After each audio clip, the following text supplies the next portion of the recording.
দাম শোনা মাত্রই পালিয়ে যাচ্ছিল, যেমনটা হয়েছিল এই কালার প্যালেট থিমের হেয়ার ব্যান্ডটার সাথে। আমি বলবো তার আর্টের মূল্যবোধ।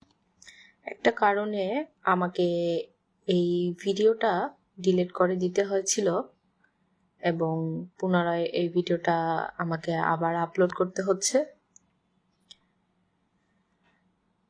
ইতোমধ্যে আপনারা নিশ্চয়ই দেখে বুঝে গেছেন এটা ছিল একটা কালার প্যালেট থিমে হেয়ার ব্যান্ড, আর সবার কাছেই এই হেয়ার ব্যান্ডটা অনেক ভালো লেগেছে। তাই কিভাবে কি বানালাম এই হেয়ার ব্যান্ডটা সেটাই আজকে আপনাদের বলবো। Welcome to Chitra.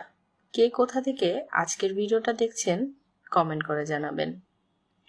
এই হেয়ার ব্যান্ডটা বানানোর জন্য আমি মন্টমার্টের মডেলিং ক্লে ব্যবহার করেছি। কালার প্যালেট থিমে একটা পারফেক্ট শেপ আনতে প্রথমে আমি কাগজে ছোট করে একটা কালার প্যালেট এঁকে নিই। তারপর সেই অনুযায়ী ক্লে দিয়ে ছোট্ট একটা কালার প্যালেট বানিয়ে নিই।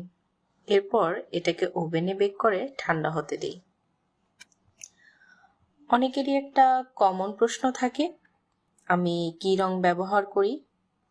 আমি মন্টমার্টের অ্যাক্রিলিক কালার ব্যবহার করি।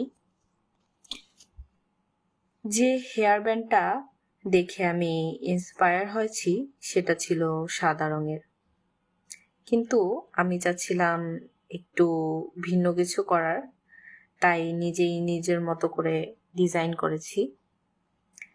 কেমন হয়েছে অবশ্যই কমেন্ট করে জানাবেন।